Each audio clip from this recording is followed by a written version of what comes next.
कुलवृक्ष के मंच पर एक बार फिर से आ रहे हैं जाने माने योग गुरु राजेश बारोट। राजेश बारोट एक ऐसे प्रतिष्ठित योग गुरु हैं जिन्होंने सिनेमा से लेकर खेल जगत की कई नामचीन हस्तियों को योगा ट्रेनिंग दी और अब वे सिर्फ कुलवृक्ष के दर्शकों को दैनिक रूप से उपयोगी योगा सिखाएंगे। तो दर्शकों, कुलवृक्ष के माध्यम से देश के तमाम युवा स्पोर्ट्समैन, गृहिणी और ऑफिस में घंटों तक काम करने वाले व्यक्तियों को होने वाली समस्याओं का निदान सिर्फ योग गुरु राजेश बारोट के पास है। तो आज के इस एपिसोड में प्रस्तुत है चेयर योगा। दोस्तों, ये खास योगा उन लोगों के लिए है जो 6 से 8 घंटों या उससे भी ज्यादा की नौकरियां करते हैं और थकान, अकड़न और अन्य बीमारियों से ग्रस्त हैं या ग्रस्त हो सकते हैं।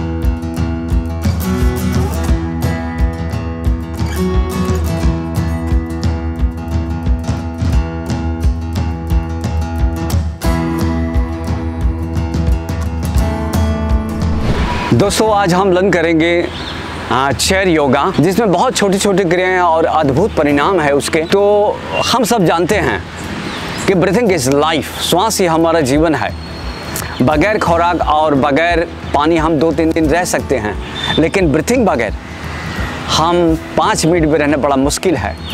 तो आज हम समझते हैं ब्रीथिंग की बहुत सी महत्वपूर्ण क्रियाएं हैं जो आप ऑफिस में बैठकर, चेयर पर बैठकर आराम से कर सकते हैं।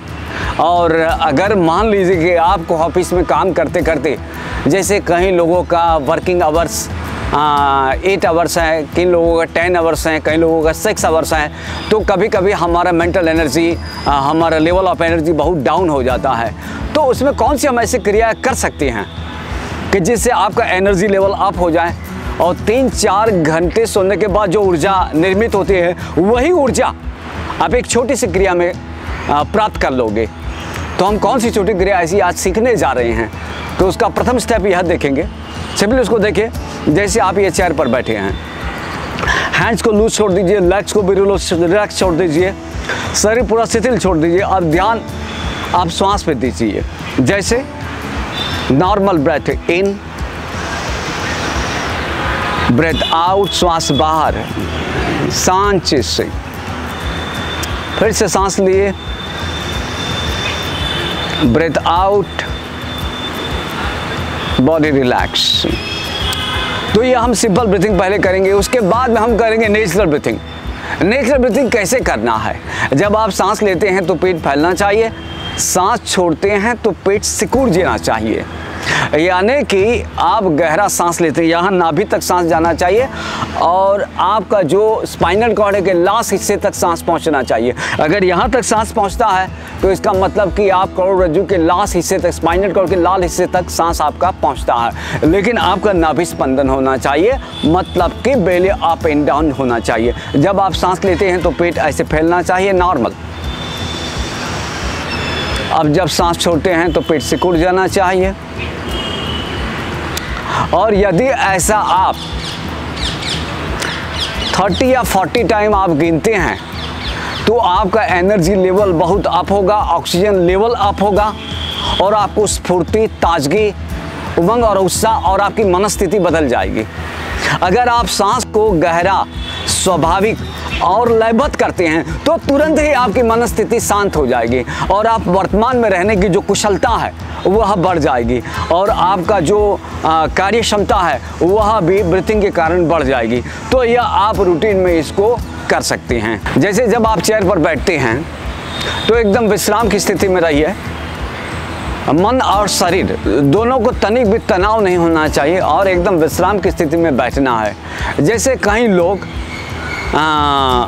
ऐसे आगे की तरफ झुक कर बैठते हैं, लेकिन उसका ध्यान अभी बैक पर ही है। और कई लोग ऐसा स्ट्रेट होकर थोड़ी देर बैठते हैं, बाद में ये थक जाते हैं तो फिर वापस वो ऐसे बैठ जाते हैं। तो आगे की तरफ झुक कर बैठना या पीछे की तरफ स्ट्रेट होकर बैठना, दोनों ही ठीक नहीं है। तो उचित क्या है, प्राकृतिक क्या है?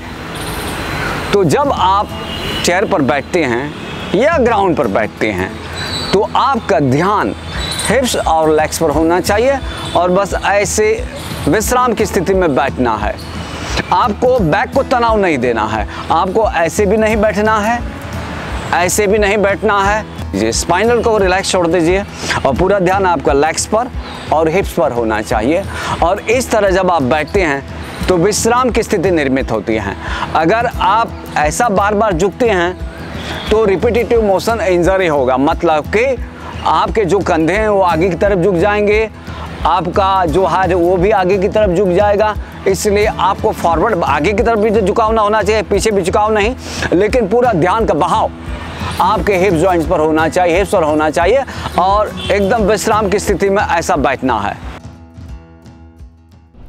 सब्सक्राइब करें कुलवृक्ष के YouTube चैनल को और रोजाना की अपडेट्स के लिए बेल आइकन को दबाना ना भूलें।